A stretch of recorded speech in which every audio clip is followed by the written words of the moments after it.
E o Flamengo negocia o maior contrato de patrocínio master da história do futebol brasileiro. O vídeo de hoje do canal do Nicola te traz mais detalhes e fala também sobre o São Paulo que tomou decisão importante relacionada a Rafael Toloi. Bora te atualizar sobre o Corinthians. Augusto Melo enfureceu o Santos Laguna. E isso tem tornado o negócio com os mexicanos muito complicado, o que deve causar o transfer ban. Bora falar também sobre um zagueiro que pertence ao Palmeiras e pode virar reforço de Benfica ou Porto. Fala ainda sobre o Cruzeiro emplacando o sexto jogo com mais de 50 mil pessoas no Mineirão. Tudo sobre Fernando Diniz e o Vasco, as últimas do mercado, bastidores, finanças e muito mais.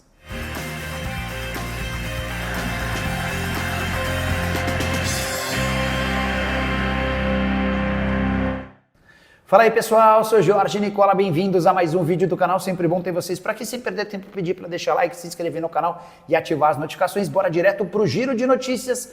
Você tem ideia de quais times somaram mais pontos no Campeonato Brasileiro desde a volta da Copa do Mundo de Clubes? Acertou quem citou São Paulo e Flamengo, 16 pontos para cada um dos times. O Palmeiras aparece na sequência com 14 pontos e um jogo a menos. Internacional e Cruzeiro somaram 13 pontos. Queria contar também sobre os times que menos pontuaram no período.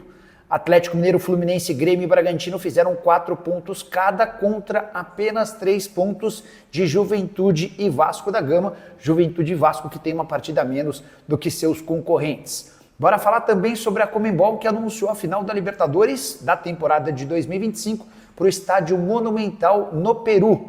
Cidade de Lima volta a receber a decisão da Liberta. Já os clubes brasileiros se reuniram nesta segunda-feira na sede da CBF para discutir o fair play financeiro. Ainda há bastante caminho a ser percorrido, os clubes não conseguiram chegar a um denominador comum sobre o que pensam para a punição de times que não conseguem bancar aquilo vamos lá, o fair play financeiro vai funcionar em linhas gerais, permitindo aos times brasileiros que gastem apenas aquilo que arrecadam, mas o modelo que será adotado ainda não foi definido pelos times daqui. Bora falar também sobre o Botafogo, que apresentou oficialmente o goleiro Neto nesta segunda-feira, jogador de 36 anos de idade que chegaria para ser titular se John não tivesse sido vendido. Quero contar que ainda há chance de o atleta seguir para o exterior mesmo com o desacordo em relação ao West Ham. Já o Santos renovou o contrato de Tomás Rincon, volante venezuelano que tinha vínculo até agosto do ano que vem. O contrato foi estendido até dezembro de 2026, com direito a um reajuste salarial. A saideira do giro de notícias, Donnarumma está de saída do PSG. O goleiro ficou muito chateado de não ter sido relacionado para a final da Supercopa da UEFA, opção da comissão técnica. Bora falar agora sobre o Vasco de Fernando Diniz. Você sabia que desde que assumiu o comando do Vasco, o time tem tomado gol em praticamente todas as partidas comandadas por Fernando Diniz? Bora aos números. O Vasco disputou 16 jogos, tendo o Fernando Diniz no banco de reservas. Em apenas 3 partidas não sofreu gols. Isso aconteceu contra Fortaleza, CSA e Melgar. Vale a lembrança de que CSA e Melgar têm qualidade bastante discutível.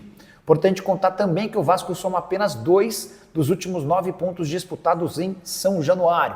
O clube precisa de 28 pontos nas 21 rodadas que ainda disputa do Brasileirão para escapar do rebaixamento. Nesse momento, o Vasco aparece no Z4, é o 17º colocado com 16 pontos em 17 jogos.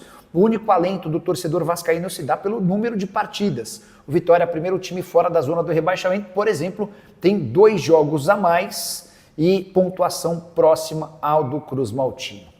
Hora de falar sobre a torcida do Cruzeiro. Se a Raposa tem fracassado nas últimas 3 partidas no Mineirão, não é por culpa de seu torcedor. É que o Cruzeiro já colocou em 6 partidas do atual Campeonato Brasileiro mais de 50 mil torcedores. Número que inclui também pagantes, mas também aqueles que conseguem entrar com ingressos gratuitos.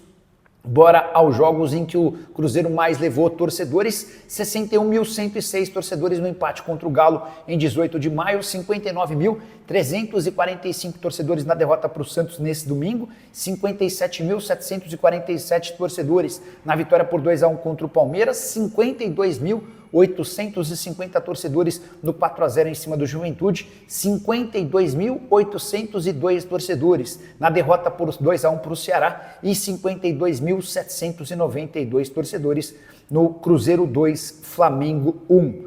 Repare como o Cruzeiro tem conseguido bons resultados contra adversários na parte de cima da tabela e como sofre quando enfrenta times que se fecham para jogar contra a Raposa. Só para completar, o Cruzeiro fez 10 partidas em casa e tem uma média próxima a 45 mil torcedores por partida como mandante.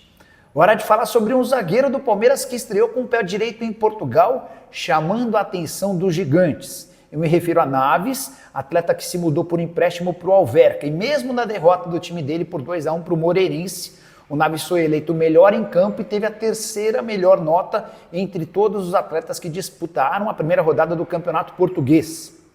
Só para contextualizar, o Naves ficou com uma nota de 7.7. Foi eleito o melhor em campo na derrota por 2-1 do Alverca. Somente o Trincão e o Hilmland, que são jogadores do Sporting, tiveram notas melhores do que a do zagueiro do Palmeiras, cujo empréstimo se encerra em uma temporada. A opção de compra do Alverca é de 5 milhões de euros por 70% dos direitos econômicos. O Alverca não é um time de muita capacidade financeira e o que se desenha é que se o Naves conseguir corresponder, como se imagina ao longo dessa temporada em Portugal, deva ser comprado por Porto ou Benfica, certamente por cifras superiores. Naves que chegou a ser especulado em alguns clubes brasileiros, não houve acordo, atleta que sempre foi tratado como uma grande promessa da base, mas faltaram oportunidades com a camisa do Palmeiras no time principal. Bora falar agora sobre o Corinthians. Conversei com um dirigente importante do Timão nessa segunda-feira para saber se ainda existia alguma expectativa em relação ao pagamento dos 34 milhões de reais ao Santos Laguna para evitar o transfer ban ou então um acordo entre o Corinthians e o time mexicano. E o que eu ouvi é de que o Corinthians não conseguiu dinheiro para fazer a quitação. Mais do que isso, Santos Laguna se recusa a fazer um acordo de parcelamento da grana. Tudo porque alega que procurou por 20 vezes Augusto Melo enquanto presidente para tentar um acordo. E nas 20 vezes nem sequer foi respondido. Foram trocas de mensagens por telefone, por e-mail, WhatsApp, enfim. O presidente, que sofreu impeachment nesse sábado, ignorou solenemente o time mexicano. Por conta disso, Santos Laguna afirma que procurou empréstimos bancários para solucionar a falta de dinheiro que contava por conta da transferência do Félix Torres e nesse momento só aceita receber os 34 milhões de reais à vista, não há possibilidade de parcelamento. O Corinthians dessa maneira já entende que o transfer ban é questão de tempo, mas procura soluções para tentar fazer o pagamento nos próximos dias. Essa fonte corintiana com quem conversei também contou que não deve haver o transfer ban de forma imediata. O prazo termina na noite dessa segunda-feira. Na terça-feira, o Corinthians já é punido. A tendência é que esse processo demore 1, 2 ou até 3 dias. Então, no melhor dos cenários, o Corinthians teria até quinta ou sexta-feira para fazer o registro de novos atletas. Vale a lembrança de que a partir do momento em que a FIFA definiu o transfer ban, o Corinthians só volta a poder inscrever atletas quando fizer o pagamento dos 34 milhões de reais. Ao menos, Vitinho foi registrado no BID, o Boletim Informativo Diário da CBF, nessa segunda-feira. Com o Vitinho está tudo resolvido. Há outras necessidades no elenco corintiano. O Corinthians também busca mais um zagueiro, um lateral direito e outro atacante. Resta saber se vai haver tempo hábil para eles serem inscritos antes do transfer ban ou se fica para o momento seguinte.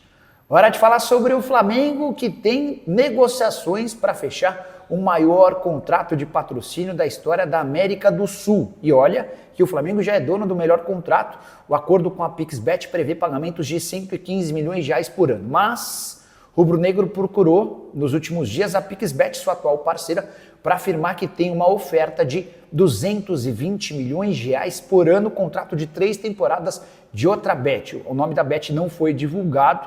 Essa informação sobre a procura do Flamengo ao parceiro para comunicar sobre o interesse de um outro interessado foi publicada pelo portal 360. Contrato de 3 anos oferecido ao Fla, estamos falando de 660 milhões de reais. Muito mais dinheiro do que os 115 milhões de reais assegurados pela PixBet. Multa rescisória com a PixBet é de 40 milhões. Esse possível parceiro rubro-negro já se dispôs a fazer o pagamento desses 40 milhões de reais, abatendo uma parte do primeiro ano de contrato. As tratativas estão em andamento e a gente deve ter novidades nos próximos dias. Só para completar sobre esse assunto, registrar que o Corinthians é hoje dono do segundo melhor contrato de patrocínio no Brasil, 103 milhões de reais, com a Esportes da Sorte. O Palmeiras é o terceiro, com 100 milhões de reais da Sporting Bet. Com 220 milhões de reais, o Flamengo seria capaz de faturar em uma única temporada mais do que o segundo e o terceiro donos dos melhores contratos de publicidade do futebol brasileiro, só para vocês entenderem o tamanho das cifras que estão em jogo. A saideira sobre o Flamengo, o rubro-negro ainda não definiu o substituto para Arrascaeta, suspenso para a partida de quarta-feira contra o Internacional, o jogo de ida das oitavas de final da Libertadores da América, confronto marcado pro Maracanã. Felipe Luiz tem uma série de opções: Saul, Plata, Luiz Araújo ou até Carrascal, que ainda não estreou. Você escolheria quem? Já usa o espaço para comentário e registra a sua opinião. Só não esquece de deixar like, de se inscrever no canal. A gente se encontra assim que surgir notícia. Tchau!